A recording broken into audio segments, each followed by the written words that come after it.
Ce journal vous est offert par le FPI, Fonds des promotions de l'industrie, votre partenaire privilégié pour la réussite de vos projets.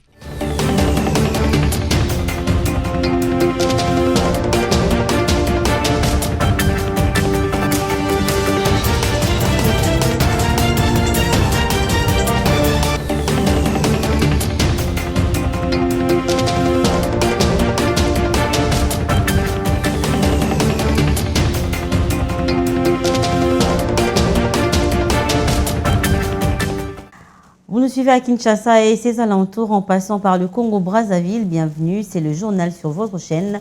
Voici le menu. En Équateur, initialement prévu pour le lundi 29 avril 2024, les élections des sénateurs, gouverneurs et vice-gouverneurs sont reportées à la date du 7 mai 2024 pour des raisons de la non-installation du bureau définitif de l'Assemblée provinciale de cette province. L'Union européenne encourage Félix Tshisekedi et Paul Kagame à aller au dialogue car pour elle, c'est le seul moyen pour trouver des solutions à l'agression dont la République démocratique du Congo est victime.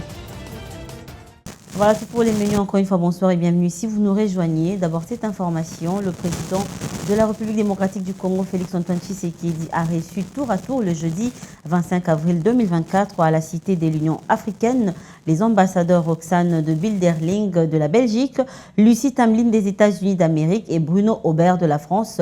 Les questions sécuritaires de l'Est de la République démocratique du Congo étaient au menu de leur échange. Jeanette Fika. Les différentes questions, notamment celle de la situation sécuritaire dans l'Est de la République démocratique du Congo, étaient au cœur d'un échange entre les présidents congolais Félix Antoine Tshisekedi Tshilombo et quelques ambassadeurs, à savoir celui de la Belgique, Roxane de Bilderling, Lucie Tamlin de la France et Bruno Aubert des États-Unis d'Amérique. Roxane de Bilderling de la Belgique a fait savoir que son pays est en train de former une brigade de réalisation rapide sur le plan diplomatique et sécuritaire.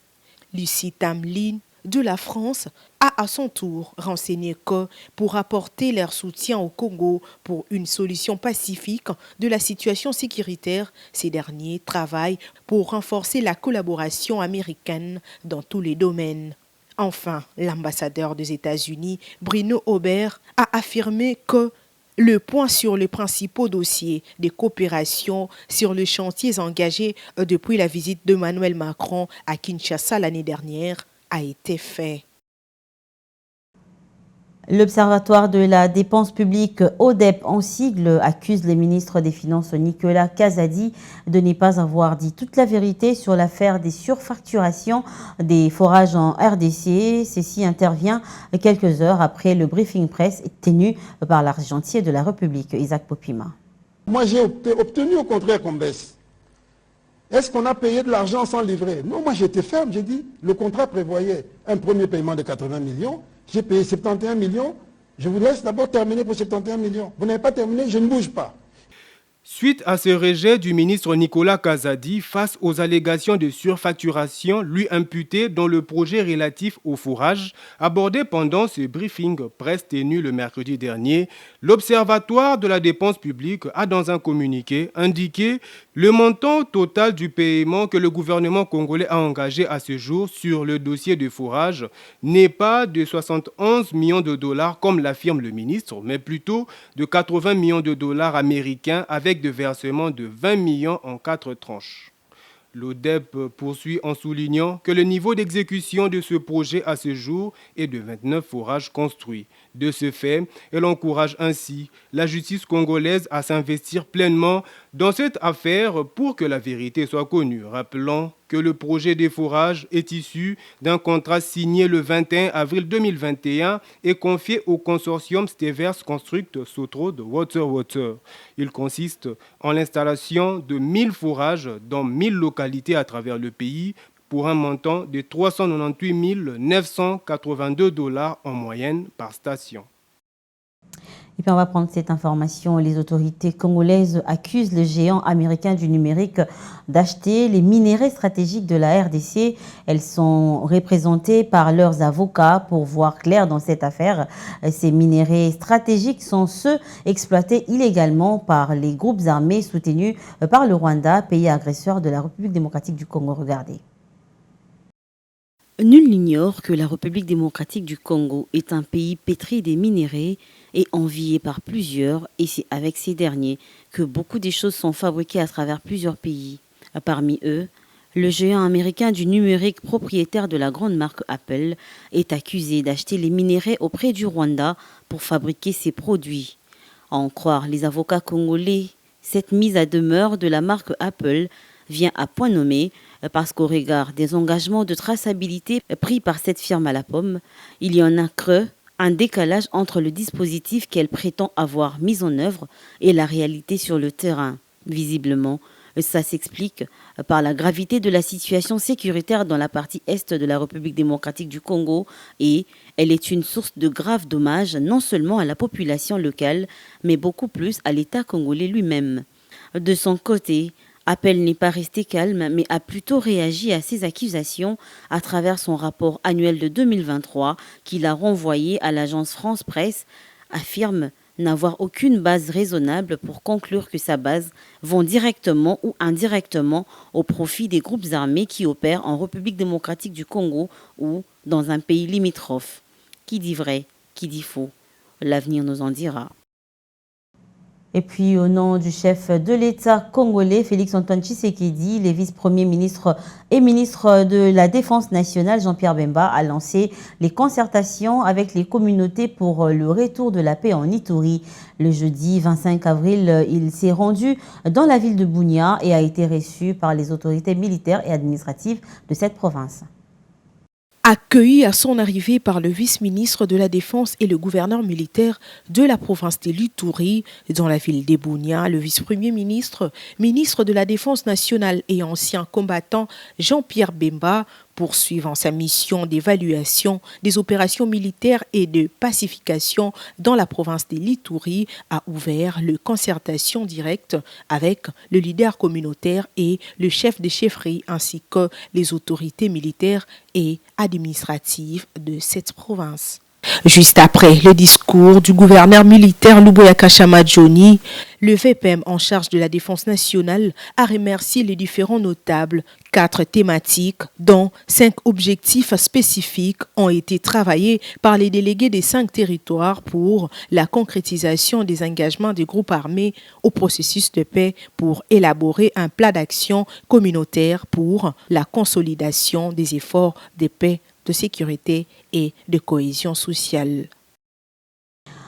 Agression rwandaise, on en parle encore dans ce journal, profondément préoccupé par l'escalade de la violence à l'est de la RDC, notamment au Nord Kivu et en Ituri, ainsi que par l'impact sur la population civile résultant en une situation humanitaire alarmante. L'Union européenne encourage le dialogue entre Kinshasa et Kigali pour trouver des solutions à cette guerre. Roger Matadi.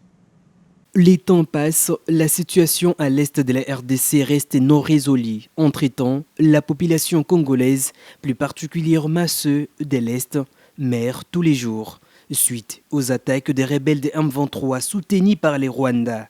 Une situation qui reste indifférente aux ambassades de l'Allemagne, Belgique, Brésil, Canada, Espagne, France, Irlande, Japon, Norvège, Pays-Bas, Royaume-Uni, Suède et la délégation de l'Union européenne qui ont exprimé leur profonde préoccupation quant à ce, en encourageant les dialogues entre la RDC et son pays agresseur qui est le Rwanda.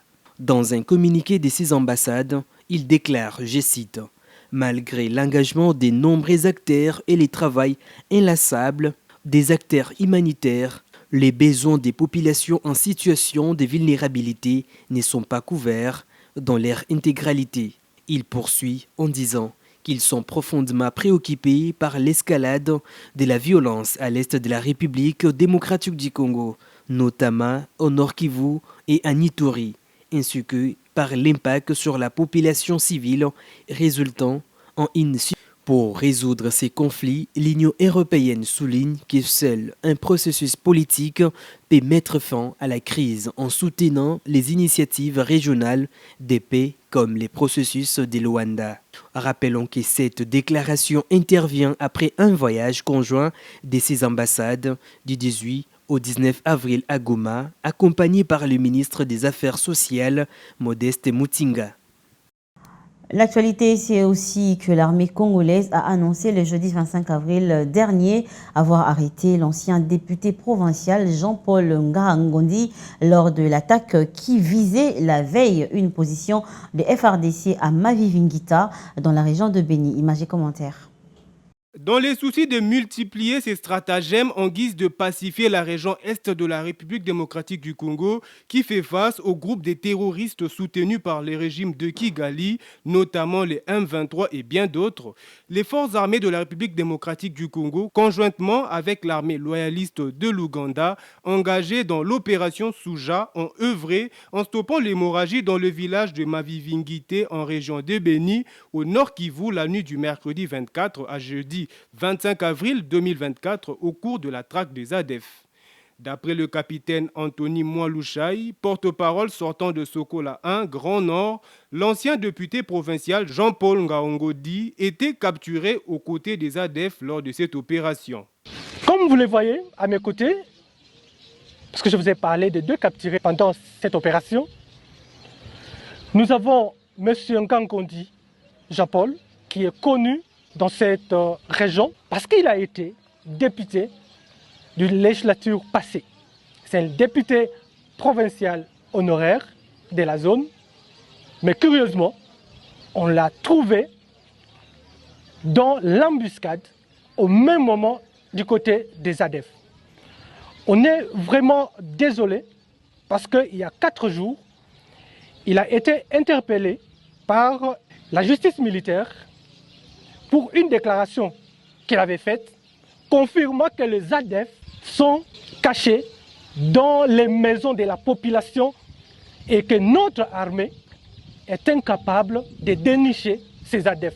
En croire ces députés provinciaux honoraires, il est revenu du boulot et c'est par inadvertance qu'il s'est retrouvé dans les crépitements de balles.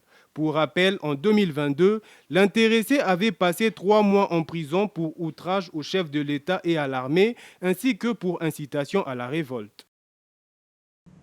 Dans un communiqué rendu public dans la soirée du 25 avril, dont une copie est parvenue à la rédaction de BC Télévision, la Commission électorale nationale indépendante porte à la connaissance de l'opinion publique que jusqu'à date du jeudi 25 avril 2024, le bureau définitif de l'Assemblée provinciale de la province de l'Équateur n'est pas encore installé. Par conséquent, les élections des sénateurs, gouverneurs et vice-gouverneurs de cette province, initialement prévues pour le 29 avril prochain, sont reportés à la date du 7 mai 2024 et la campagne électorale se tiendra du 3 au 5 mai 2024.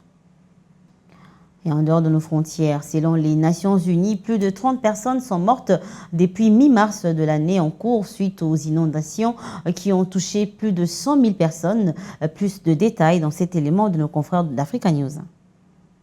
Glissement de terrain, pluie torrentielle. Au Kenya, 35 personnes sont mortes depuis la mi-mars dans des inondations qui ont touché plus de 100 000 personnes, selon les Nations Unies. Dans la capitale kenyane, les habitants vivent un cauchemar éveillé alors que les fortes pluies continuent de frapper le Kenya. Les inondations ont fait des victimes, inondé des maisons et causé d'importants dégâts matériels. Des maisons ont été emportées et des gens sont morts. Jusqu'à présent, ils ont sorti environ 6 personnes de l'eau. Le gouvernement devrait venir nous aider. Il n'y a pas de nourriture, il n'y a pas d'endroit où dormir et certains enfants ont été emportés par les eaux. Nous n'avons jamais été témoins d'une telle catastrophe. Des maisons ont été emportées, des gens sont morts et d'autres sont perdus. Je le dis au gouvernement, il y a des gens qui ne savent pas où ils vont dormir aujourd'hui, ce qu'ils vont manger et il n'y a pas d'abri. Nous demandons au gouvernement de nous aider. De nombreuses maisons ont été détruites par le débordement de la rivière et plus de 40 000 personnes ont été déplacées dans le pays depuis le début de la saison des pluies en mars selon l'ONU. Et on va prendre maintenant un mot de culture avant de boucler ce journal. Lors de la cérémonie édition des Flammes qui s'est tenue le jeudi au théâtre du Châtelet à Paris, le chanteur français d'origine congolaise Djungeli a remporté la flamme du morceau des musiques africaines ou d'inspiration africaine en présence de plusieurs musiciens congolais, notamment Fally Ipupa, qui lui a d'ailleurs remis son trophée. Isaac Bopima nous en dit plus.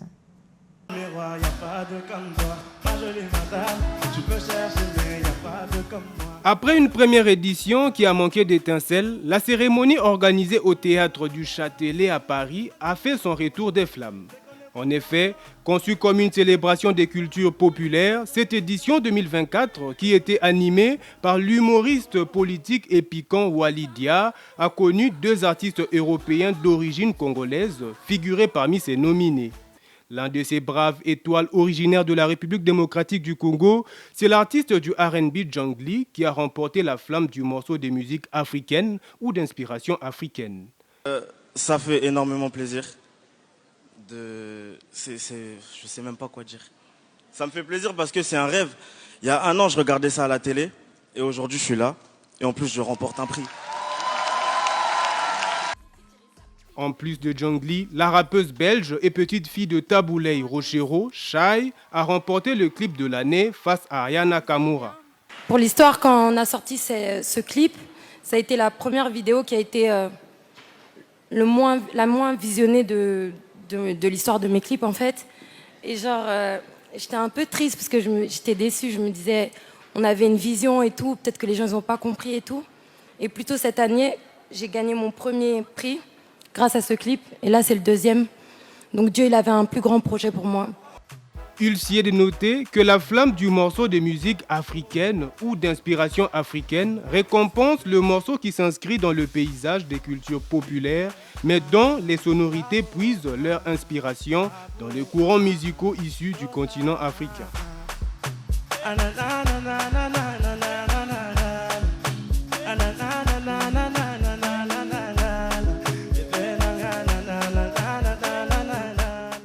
Et on passe au rappel des titres.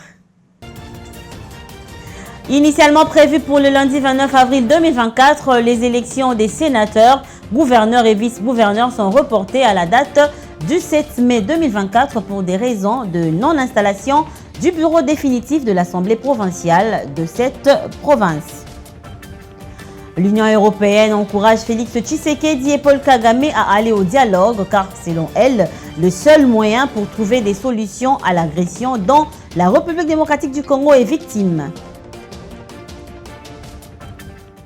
Et ce journal est complètement terminé. Il a été coordonné par Roger Matadi avec le concours et la complicité de toute la rédaction et de l'équipe technique. À vous, madame, monsieur, merci de votre attention soutenue et votre fidélité et qui font notre force, paix et amour dans vos maisons. Au revoir.